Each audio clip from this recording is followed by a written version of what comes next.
Hello learners, welcome to NIOS. Today we will take up a fresh topic of your history syllabus. We will study lesson number 6 from the module on Ancient India. The title of the chapter is Post-Mauryan Developments. In the previous lesson, we learned about the formation of the Mahajanapadas and later formation of the Mauryan Empire. In today's lesson, we shall study about the political and cultural condition in the Indian subcontinent from the end of the Maurya Empire to the rise of the Guptas, that is, from 200 BC to 300 AD. Learners, by the end of this lesson, you will be able to understand the following things. Those political regions which came into prominence after the decline of the Mauryan Empire. You will also know about those foreigners who came from Central Asia and settled here, the growth of trade between the Roman and Indian empires. You will also learn about the important features of various schools of art and sculptures which emerged during 200 BC to 300 BC. And you will also learn about the early history of South India and Sangam literature. Learners, at the end of this lesson, I will be asking you 3 questions from what you will study today. Let us begin by understanding about the political history of North India. The disintegration of the Mauryan Empire led to the rise of many regional kingdoms in different parts of the country. At the same time, India was invaded by various groups coming from Central Asia and Western China. These were Indo-Greeks, the Scythians or the Shakas, the Parthians or the Pahlavas, and the Kushanas.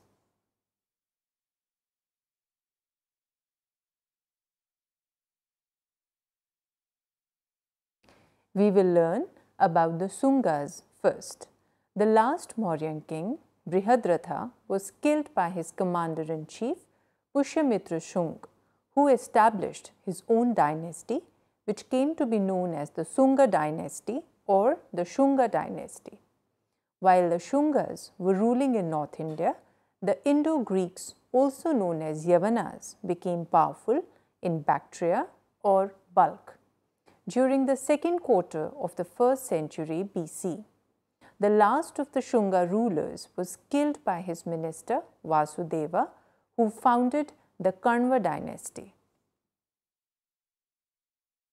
Now we will learn about the Bactrians or the Indo-Greeks.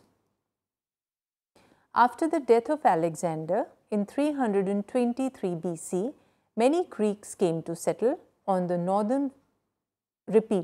After the death of Alexander in 323 BC, many Greeks came to settle on the northwestern borders of India. Bactria or Afghanistan had large population of these Greek people. They came to be called the Bactrian Greeks. The most famous Indo-Greek ruler was Menander. His empire included southern Afghanistan and Gandhara, the region west of the river Indus. Buddhist texts call him Milinda. Milinda Panho, written by Nagasena, contains philosophical questions that Milind asked Nagasena and informs us that, impressed by the answers, the king accepted Buddhism as his religion. Shaka or Scythians originally came from Central Asia. They were Yuchi tribesmen who came to settle in northwestern India, the 1st century BC. Their territories extended up to Mathura and Gujarat.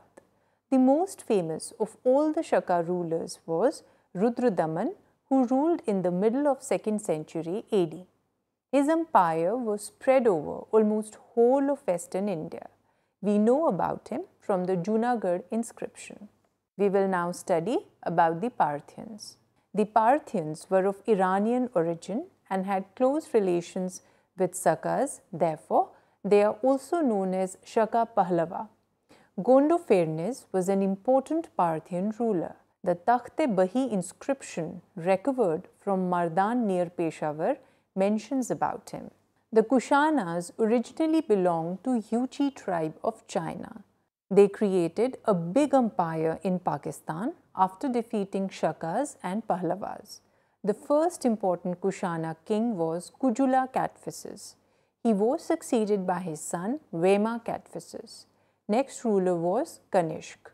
He was the most famous of the Kushanas. He probably ascended the throne in 78 AD. Kanishka started a new era, now known as the Shaka era. Right now, you can see the Kanishka statue, which has been found in the Mathura Museum. Kanishka's empire extended from Central Asia to North India and included Varanasi, Kaushambi, and Shravasti in Uttar Pradesh. His greatness lies in integrating Central Asia with North India as part of a single empire. It resulted in the intermingling of different cultures and increase in trade. Kanishka is famous in history as a great patron of Buddhism. The fourth Buddhist council at Kundalvana or Kashmir was held during his reign. In this council, Buddhism was divided into two schools, Hinayana and Mahayana. Kanishka also patronized the Gandhara and Mathura schools of art. He also built the city of Purushpur, that is present-day Peshawar, and made it his capital. We will now learn about the Kushana administration. Learners, we do not know much about the administrative machinery of the Kushanas. Perhaps the whole empire was divided into provinces, each ruled by a Mahakshatrapa or a military governor who was assisted by a Kshatrapa. We are told by sources that Kushana horsemen wore trousers while riding. A prominent feature of Kushana kings used the title of Devaputra, that is, son of God, thus claiming divinity. The Kushanas occupy a special place in the ancient Indian history because of their contribution to various aspects of life. Their vast empire helped in the growth of internal as well as external trade. It resulted in the rise of new urban centers. Large number of gold and copper coins have been found, which suggest a robust economy. India made progress in literature and medicine also. Charak, known as father of Ayurveda, wrote a book on medicine called Charaka Samhita, whereas Ashwaghosha, that is a Buddhist scholar, wrote Buddha Charita, a full-length biography of the Buddha.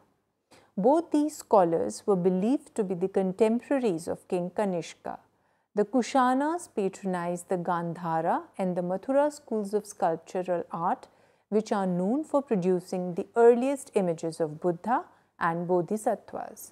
Invasions of the Bactrian Greeks and the Saka Pahlavas on India and its subsequent political contact with Central Asia under the Kushanas resulted in immense cultural intermingling between the two regions.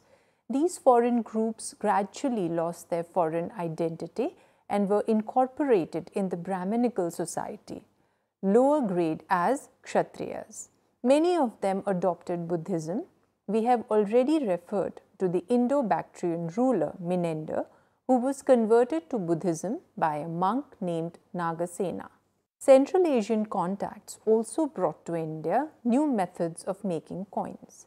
The crude punch-marked coins, which were used earlier, gradually gave way to refined Greek-style coins containing legends and the bust of the ruler.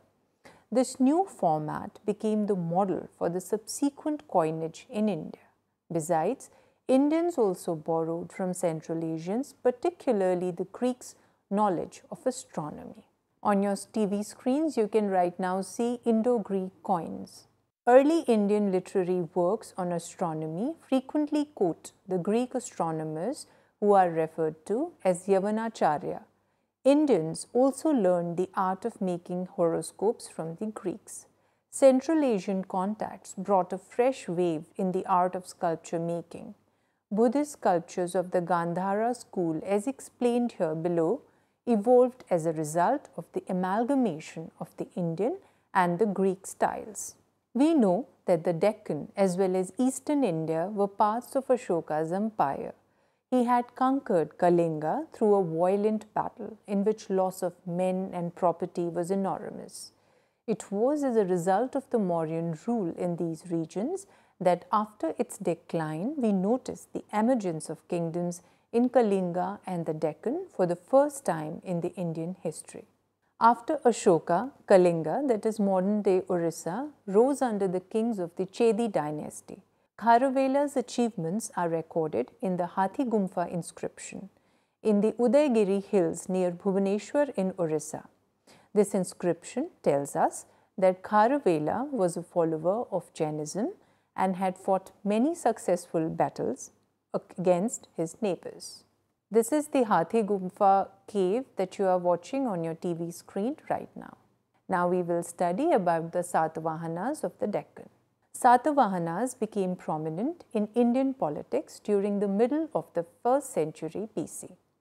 Gautamiputra Satakarni of 1st century AD is considered to be the greatest of the Satavahana rulers. His kingdom extended from river Krishna in south to river Godavari in the north. This is a coin of Gautamiputra Satakarni. Pratisthana, that is modern Patan near Aurangabad in Maharashtra, was the capital of Satavahanas. The Satavahanas were succeeded by the kings of the Ikshvaku dynasty. Satavahana kingdom was divided into subdivisions called Aharas or Rashtras, meaning districts. The lowest level of administration was a grama, which was under the charge of a gramika. There were also officers called amatyas, who were perhaps ministers or advisors of the king. Revenue was collected both in cash and in kind. Satavahana kings were the first in Indian history to make tax-free land grants to Buddhists and Brahmanas to gain religious merit. This practice became more prominent in succeeding periods. The Satavahana kings claimed to be the Brahmanas and considered it their primary duty to uphold Varna system, that is, the fourfold division of social structure. Learners, let us first study about the internal and external trade routes. During the post-Mauryan period, trade and commerce grew, both internally as well as externally. There were two major internal land routes in ancient India. First, known as Uttarapath, that connected northern and eastern parts of India with the northwestern parts, that is, present-day Pakistan, and the second, known as Dakshinapath, that connected the peninsular India with the western and northern parts of India. As far as external trade is concerned, after the discovery of monsoons by Hippalus, that is a Greek navigator in 45 AD, more and more sea voyages were used for trading purposes. Important ports of India on the western coast were Bhrigukacha, Sopara, Kalyan, Mujiris, etc. Ships from these ports sailed to the Roman Empire through the Red Sea. Trade was also conducted with Southeast Asia. Prominent ports on the eastern coast of India were Tamralipti in West Bengal, Arikamedu in Tamil Nadu coast, etc. Sea trade prevailed between Bhrigukacha and the ports of Southeast Asia. During post-Mauryan period, we had thriving trade between India and the West. Initially, this trade was carried out through land, but since Persians caused troubled sea routes were used, now ships could move directly from Indian ports to the ports on Red Sea and Persian Gulf. Periplus of the Erythraean Sea gives a detailed account of Indo-Roman trade. Romans demanded Indian products such as spices, perfumes, jewels, ivory, textiles like muslin, etc. The spice trade with the Roman Empire was largely based in South India. Romans also imported several precious and semi-precious stones like diamond, carnelian, turquoise, agate, sapphire, etc., besides pearls, indigo, sandalwood, and steel, etc. Now we will look into the art and architecture. Learners, art in the post-Mauryan period was basically religious. Two most important features of art and architecture of this period are the stupas and development of regional schools of sculpture. Lord Buddha's idols were carved out for the first time in this period. On account of contact with the foreigners from northwest, a new school of art called Gandhara School of Art developed. It was greatly influenced by the Greek style. We will first study about stupas in more detail. A stupa was a large hemispherical dome with a central chamber in which relics of the Buddha or some Buddhist monks were kept in a small casket. The base was surrounded by a path for clockwise circumambulation, that is, pradakshina, enclosed by wooden railings which were later made of stone. Three prominent stupas of this period are at Bharhut and Sanchi, both in Madhya Pradesh, and Amaravati and Nagarjunkonda, both in Andhra Pradesh. This is a stupa that you can see on your TV. A number of stupas were also constructed in South India during this period, but none of them is present today. The Amaravati stupa in Andhra Pradesh took its final shape during the 2nd century AD. The sculptures on stupas are drawn on the themes based on Jataka and other Buddhist stories. Now we will learn about the rock-cut architecture of post-Mauryan period. A lot of progress took place in rock-cut architecture. A large number of temples, halls and places of residence for monks were cut out of the solid rocks near Pune and Nashik in Maharashtra under the Satavahanas. The place of worship generally had a shrine cell with a votive stupa placed in the center. This place was known as a chaitya, and the rock-cut structure used as the residence for monks was called a vihara. This is a chaitya, image of a chaitya that you can see on your screen. Buddhism was divided into two parts, Hinayana and Mahayana. Mahayana Buddhism encouraged Buddha's worship as a god in human form. As a result of this, a large number of Buddha images were built in different regions. There were three major schools of sculptural art which developed in this period. These were the Mathura School of Art, Gandhara School of Art, and Amaravati School of Art. We will first learn about the Mathura School of Art in more detail. Learners, in the Mathura school, artists used local red stone with black spots to make the images. Mathura has also yielded large numbers of sculptures of Jaina deities. During the Kushana period, a number of sculptures of Hindu deities were carved like Kartikeya, Vishnu, Kuber, etc. Now we will look into the Gandhara school of art. Learners, the Gandhara form of art also became famous in the northwestern part of the Indian subcontinent. This region was successively ruled by the Greeks, Mauryas, Sungas, Shakas, and Kushanas for many centuries. The Gandhara school is also called Greco-Roman, Indo-Greek or Greco-Buddhist because it had all these influences, that is, Roman, Greek and Indian. Now we will study about the Amaravati school of art in more detail. The Amaravati school of art flourished in the region of Andhra Pradesh. The main patrons of this form were the Satavahanas. An important feature of Amaravati art is the use of white marble-like stone to carve out the figures. Learners, we will now discuss early history of South India. In South India, the Neolithic phase was succeeded by the Megalithic period. Megaliths were tomb spots consisting of burial or graves covered with huge or mega stones. These megaliths have been found in large numbers from the Nagpur area in Maharashtra and other places in South India. The megalithic period in South India was followed by the Sangam age. The Sangam age refers to that period in the early history of South India when large numbers of poems in Tamil were composed by a number of authors. The term Sangam refers to an assembly or meeting together of Tamil poets. 3 Sangams or assemblies are believed to have been convened one after the other. All the 3 Sangams took place at different places under the patronage of the Pandya kings of Madurai. Poems within the Sangam literature were composed on themes of love and war. Tamilaham or Tamil country stretched from the hills of Tirupati up to Kanyakumari. The important chieftains who dominated Tamil region during Sangam age were the Cholas with Urayur as their capital, the Cheras with their capital at Vanji, and Pandyas with their capital at Madurai. Tamilaham was divided into 5 Tinais or ecozones, that is, these were Kurinji, hilly region, Palai, arid zone, Mullai, pastoral tracts, Murudam, wetlands, and Nittal, seacoast. People were known on the basis of their occupation.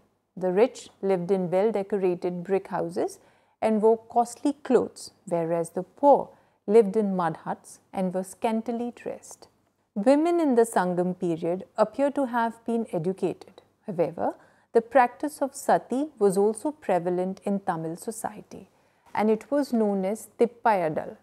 The people were engaged in various economic activities such as agriculture, crafts, and trade. Paddy was the most important crop. It formed the main part of people's diet and also served as a medium of barter exchange for inland trade. The Chola king Karikala of the Sangam age is credited with constructing a dam on the river Kaveri. It is considered to be the earliest dam in the country. The Sangam people had flourishing trade with the Romans. This is confirmed by the recovery of a large number of Roman gold coins in South India. In the field of religion, Brahmanism was popular in South. Buddhists and Jains also existed in Tamil region. The local people, particularly those of the hills, worshipped a deity called Murugan. Okay, learners, now that we have reached the end of this lesson, let me ask you the 3 questions that I had promised in the beginning based on your study of today's lesson. All the best. The first question is that the last Mauryan king, Brihadratha, was killed by his commander-in-chief. What was his name? Keep writing them down. In the end, I'll give you the answers also. Now comes the question number 2. Gautamiputra Satakarni belonged to which dynasty? I hope it's a very easy question. All of you all will be able to answer this. Now it's time for question number 3. Tamilaham was divided into 5 Tinais or ecozones. What is the meaning of Kurinji? Yeah, so these are your 3 questions.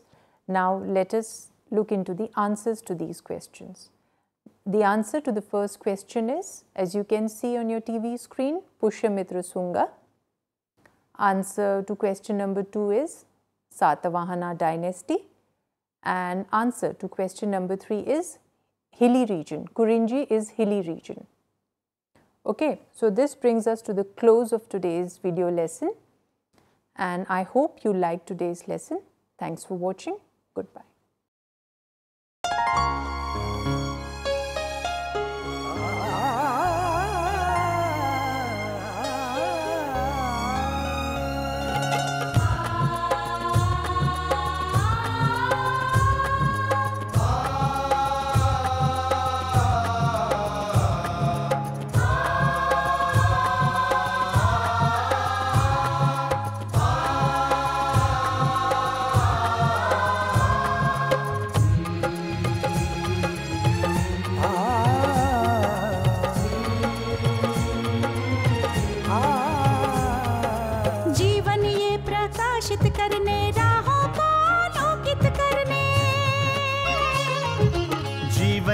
प्रकाशित करने राहों को आलोकित करने हम अपना दीपक स्वयं बने हम अपना रास्ता स्वयं चुने हम अपना दीपक स्वयं बने हम अपना रास्ता स्वयं चुने जीवन ये प्रकाशित करने राहों को आलोकित करने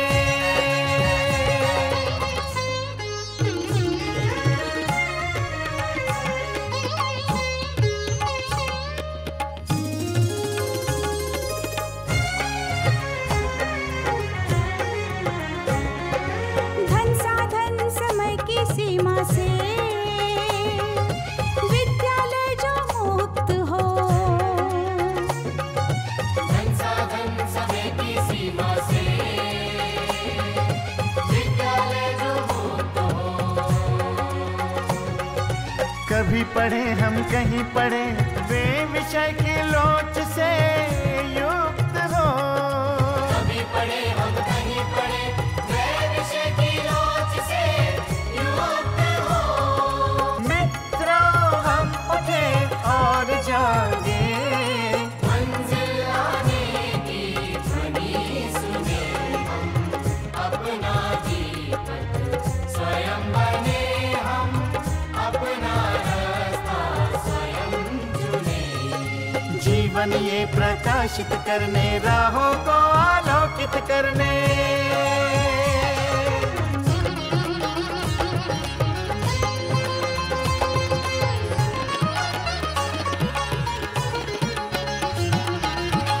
राष्ट्रीय मुक्त विद्यालय का है द्वार खुला सबकी खातिर। शिक्षा परीक्षा का अवसर एक बार ही क्यों मिलता फिर।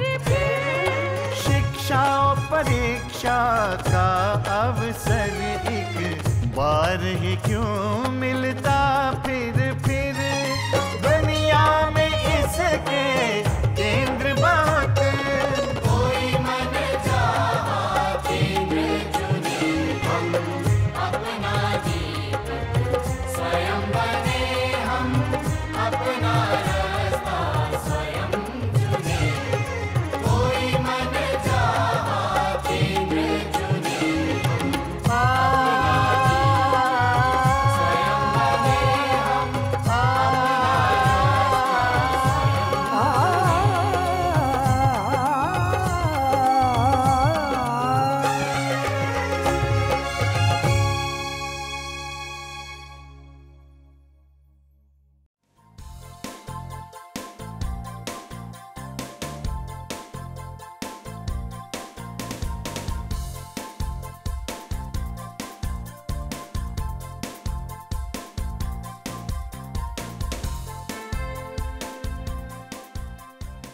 घर बैठे पाएं राष्ट्रीय मुक्त विद्यालय शिक्षा संस्थान यानी NIOS में एडमिशन, वो भी एकदम आसान तरीके से, जिससे शिक्षार्थियों को होगी समय और धन दोनों की बचत। NIOS से शिक्षा कभी भी कहीं भी। शिक्षार्थियों, क्या आप जानते हैं NIOS में एडमिशन लेने का सरल और सुगम तरीका, जिससे शिक्षार्थियों को ऑनलाइन प्रवेश लेने में सहूलियत मिलती है। NIOS में प्रवेश की प्रक्रिया पूर्णतया ऑनलाइन है। शिक्षार्थी घर बैठे इंटरनेट द्वारा प्रवेश के लिए सबसे पहले NIOS की वेबसाइट www.nios.ac.in पर लॉगिन करें। अपना ईमेल आईडी और पासवर्ड डालकर अपना पंजीकरण करें। पंजीकरण के बाद लॉगिन करने पर ऑनलाइन प्रवेश हेतु आवेदन पत्र खुलेगा। आवेदन पत्र को निर्देशानुसार भरें और प्रिंट आउट लें। इस प्रिंट आउट पर अपनी फोटो संलग्न करें। ऑनलाइन प्रवेश के लिए शुल्क हेतु भुगतान के तरीके हैं: क्रेडिट कार्ड के द्वारा, डेबिट कार्ड के द्वारा, राष्ट्रीयकृत बैंक के ड्राफ्ट के माध्यम से, जो कि सचिव NIOS नई दिल्ली या नोएडा के पक्ष में देय हो।